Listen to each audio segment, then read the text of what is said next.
Hello friends, welcome back to my channel.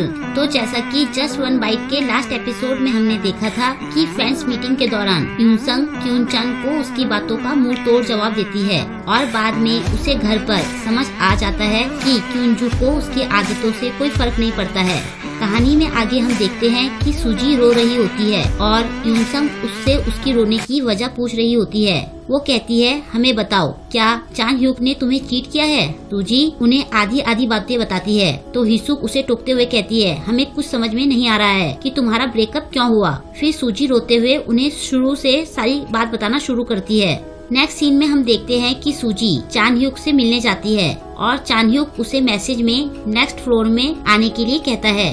सूजी उसे okay कहकर लिफ्ट के पास वेट कर रही होती है। वहाँ एक लड़की पहले से खड़ी होती है। सूजी उस लड़की को देखती है तो उसे ध्यान आता है कि ये तो वही लड़की है जिसे उसने लास्ट टाइम चान ह्यूक के साथ देखा था। सूजी उस लड़की को देखकर सोचती है, ये लड़की इतने पतले पैरों के साथ कैसे चल पाती होगी। तभी वो लड़की किसी से फोन पर बात करना शुरू कर देती है। सूजी चान ह्यूक को मैसेज करके उसे नीचे के फ्लोर पर मिलने के लिए कहती है। वो लड़की लिफ्ट के अंदर चली जाती है और सूजी को भी अंदर आने का इशारा करती है, लेकिन सूजी उसे पोलाइटली मना कर देती है।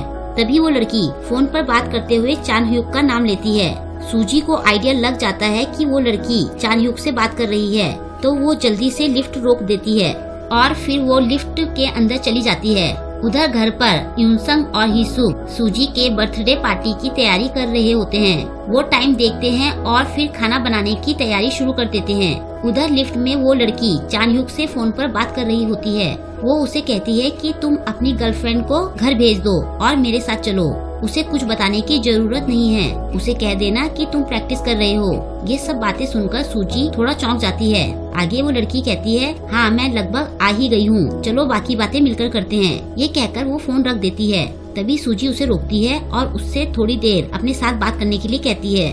उधर घर में यूनसंग और हिसुक खाना पका रही होती है। दोनों आपस में बातें कर रही होती है। तब हिसुक उससे पूछती है, क्या तेसंग ने तुम्हें उसकी गर्लफ्रेंड से मिलवाया है?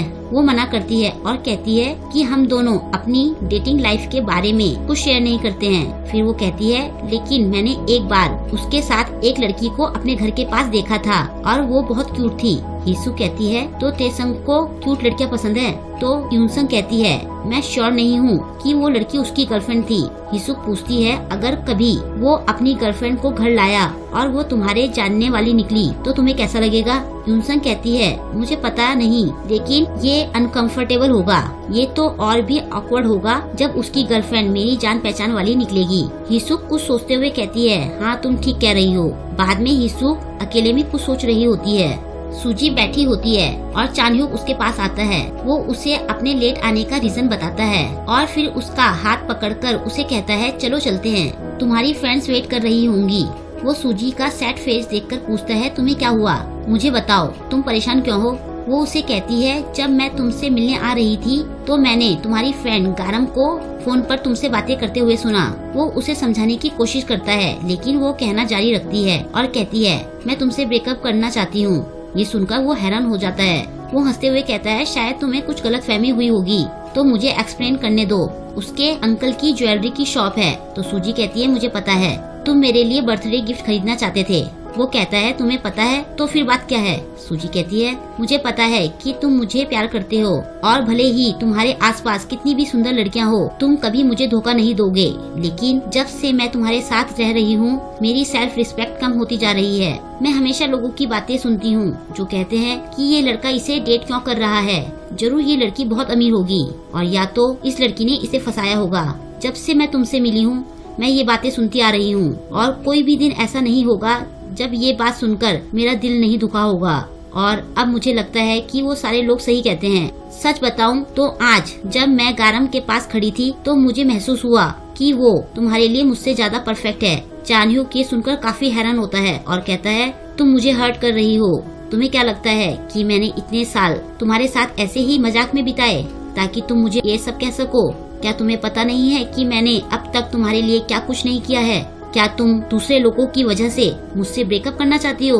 क्या तुम्हें मुझ पर भरोसा नहीं है? मुझे लगा था कि तुम समझदार हो और तुम्हें पता है कि क्या जरूरी है। सूची कहती है, मुझे सब पता है। मुझे पता है कि तुम मेरी बहुत केयर करते हो और तुमने कभी मेरी फीलिंग्स को हर्ट नहीं किया है, लेकिन मुझे पता है कि मैं कितनी डरी रहती हूँ। मैं हमेशा यही सोचती रहती हूँ कि दूसरे लोग मेरे बारे में क्या सोचेंगे, और यही सोचकर मैं परेशान रहती हूँ। मैं इतने सालों से खुद को समझाने की कोशिश कर रही हूँ, लेकिन मैं अब थक गई हूँ।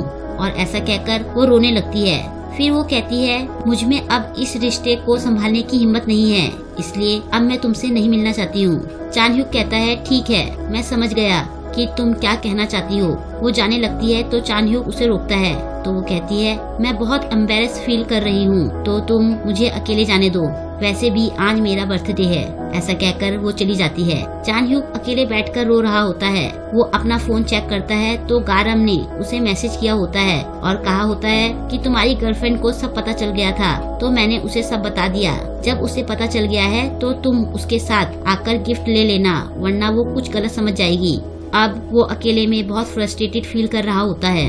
घर पर यूनसंग हिसुक के पास क्रीम देखकर कहती है कि तेसंग के पास भी ऐसी ही क्रीम है। फिर वो कहती है कि मैंने तुम्हारे लिए एक लड़के को डेट के लिए राजी किया है, लेकिन हिसुक कहती है कि नेक्स्ट वीक मेरा प्रमोशन का एग्जाम है, तो मैं उससे नहीं मिल पाऊंगी। फिर वो कहती है कि सूजी को इतना लेट क्यों हो रहा है। तो यूनसंग कॉल लगाने के लिए हिसुक का फोन उठाती है, तो उसे वहाँ तेसंग का मैसेज दिखाई देता है और वो मैसेज पढ़कर वो सोच में पड़ जाती है। तभी सूजी वापस आ जाती है और वो रो रही होती है और वो दोनों उसे चुप कराने जाती है और ये एपिसोड यहीं पर एंड हो जाता है। आपको ये एपिसोड कैसा लगा मुझे कमेंट करके जरूर बताएं और वीडियो को लाइक और शेयर करना ना भूलें। अगर अभी तक आपने मेरे चैनल को सब्सक्राइब नहीं किया है तो मेरे चैनल को सब्सक्राइब कर लें। साथ ही लेटेस्ट वीडियो की नोटिफिकेशन पाने के लिए बेल आइकन को प्रेस करना ना भूलें। मिलते हैं जल्द ही नेक्स्ट एपिसोड के साथ। Thank you.